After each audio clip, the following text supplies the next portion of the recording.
एक गांव में कलुआ नाम का एक किसान रहता था। कलुआ बहुत ही लालची किसान था। खेती करके जितना भी अनाज वो अपने खेत पर उगाता था, उन्हें बहुत महंगे दामों पर बेचा करता था।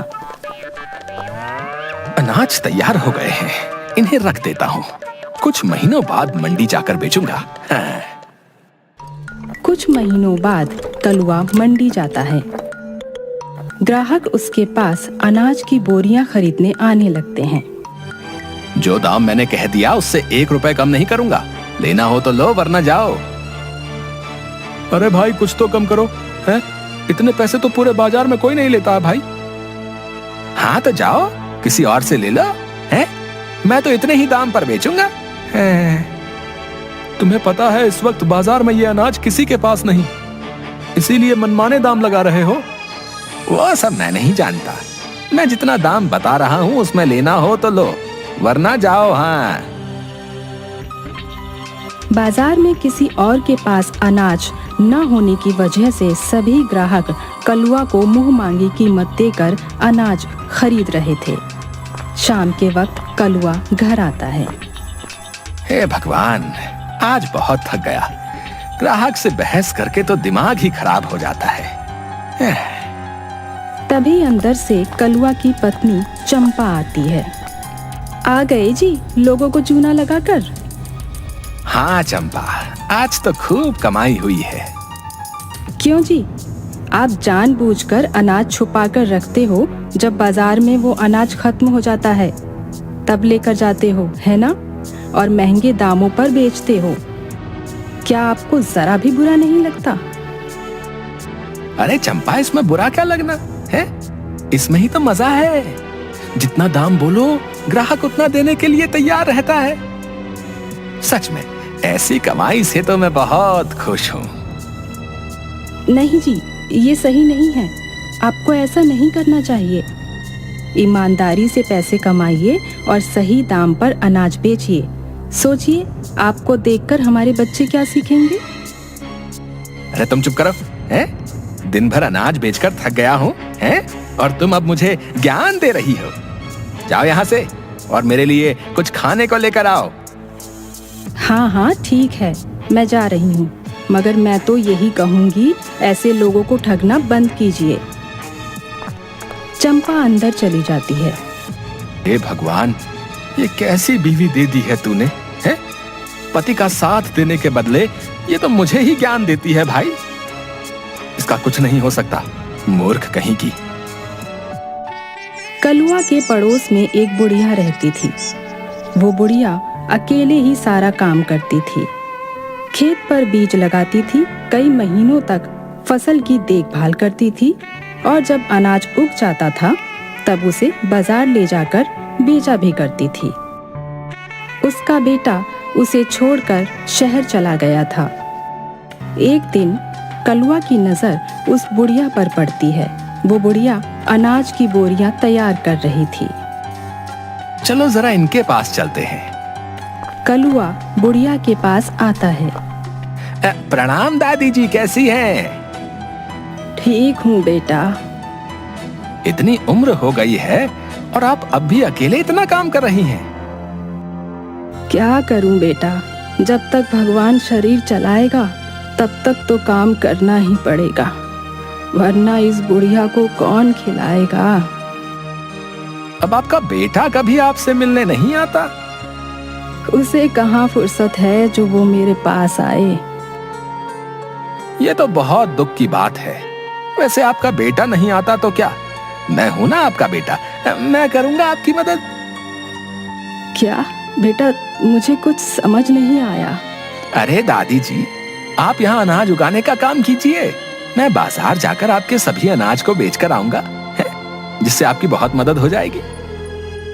अरे नहीं बेटा, मेरी वजह से तू क्यों परेशान होगा, रहने दे।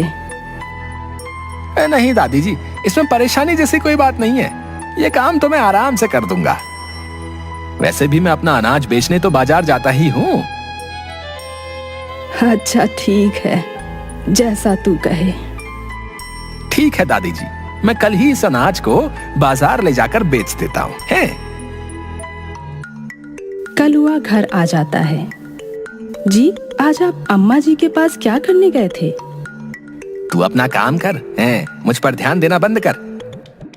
कलुआ मन ही मन बहुत खुश था। कलुआ अगले दिन उस बुढ़िया के पास जाता है। लाइए दादी जी, अनाज दीजिए, मैं बाजार जाकर इन्हें बेचकर आता हूँ, है?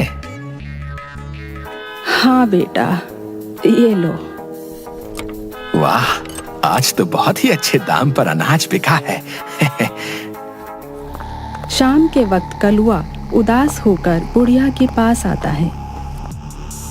क्या हुआ बेटा, तुम उदास क्यों लग रहे हो? दादी जी, उदास होने की ही बात है। क्यों बेटा, क्या हुआ? अरे दादी जी, मैं अनाज बेचने तो बाजार गया, अनाज बिक भी गया, मगर उस अनाज के बदले बहुत ही कम पैसे मिले हैं। लोगों का कहना था कि अनाज अच्छा नहीं है। अरे बेटा, आज से पहले तो कभी ऐसा नहीं हुआ। हाँ? वही तो दादी जी, मैंने भी सभी को बहुत समझाया, मगर कोई समझने को तैयार ही नहीं था। ये लीजिए, इतने ही पैसे मिले हैं। अच्छा। अरे बेटा, ये तो बहुत ही कम रुपए हैं। जी दादी जी, बस इसीलिए मैं उदास हूँ। नहीं बेटा, इसमें तुम क्यों उदास हो रहे हो? कोई बात नहीं, तुमने तो अपनी ओर से मेहनत की है। अच्छा ठीक है, अब मैं जाता हूँ, है? अरे अरे नहीं बेटा, रुको, तुमने भी तो मेहनत की है। इन पैसों पर तुम्हारा भी अधिकार है। ये लो, इसमें से कुछ पैसे तुम भी रखो। अरे नहीं नहीं दादी जी, रहने दीजिए, रहने दीजिए। बेटा ले लो, इसमें तुम्हारी भी मेहनत है। कलुआ पैसे ले लेता है।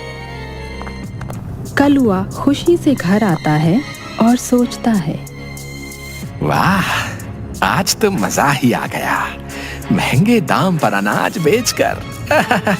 वो पैसे भी रख लिए, साथ ही साथ दादी ने अपनी ओर से भी पैसे दे दिए। भाई वाह वाह वाह वाह, क्या बात है कलवा तेरे, क्या बात है। अब हर रोज कलुआ यही करने लगता है और उस बुढ़िया को धोखा देकर बहुत पैसे कमाने लगता है। वो बुढ़िया कलुआ की चाल नहीं समझ रही थी। कलुआ को अच्छा समझकर वो उस पर भरोसा कर रही थी।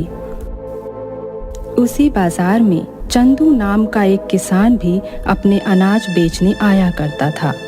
वो हर रोज कलुआ को अनाज बेचते देखता था। आजकल तो ये बहुत बोरियां बेचने लगा है, इतना अनाज तो इसके खेत पर उगता भी नहीं। तुम्हें पता नहीं क्या, ये अपने पड़ोस वाली दादी जी के अनाज को भी बेचता है भाई।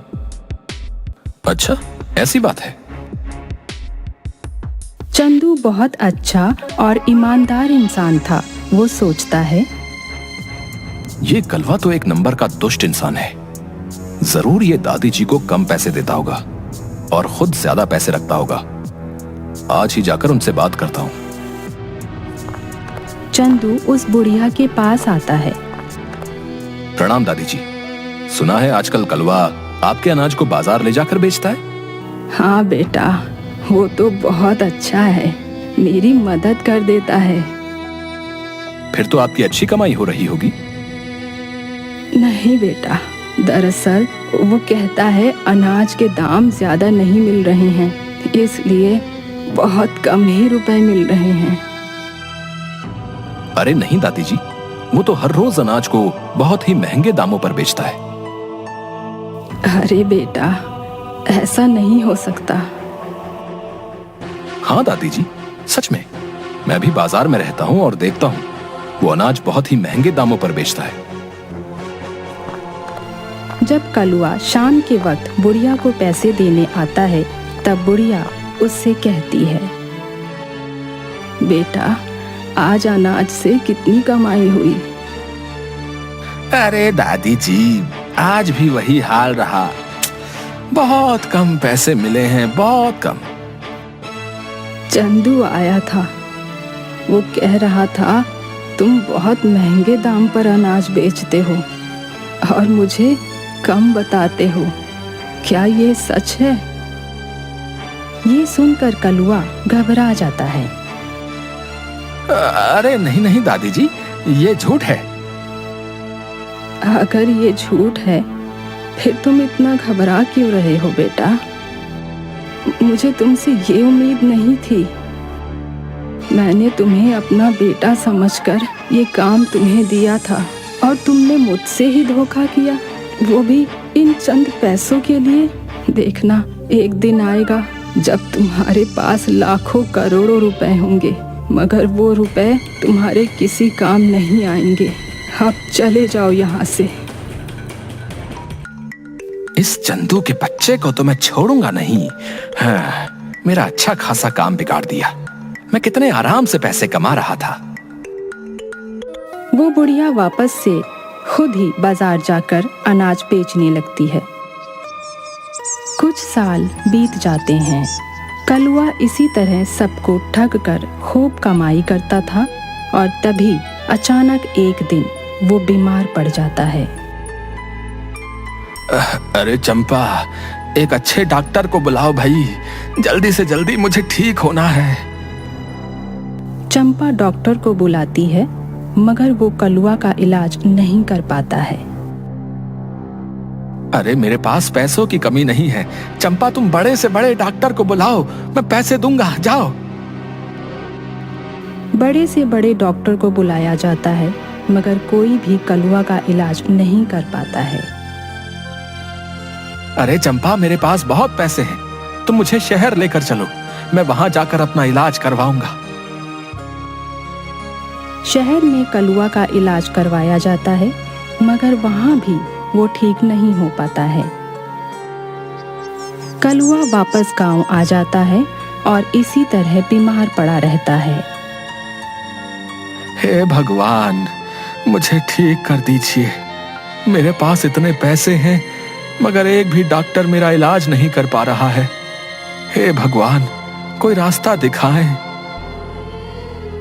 कई महीनों तक कलुआ बीमार पड़ा रहता है। वो अंदर से बिल्कुल टूट गया था।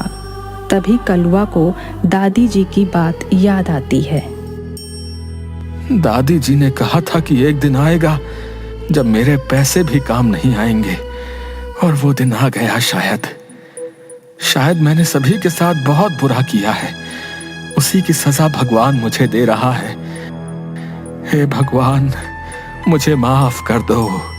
मैं समझ गया, मैं गलत था।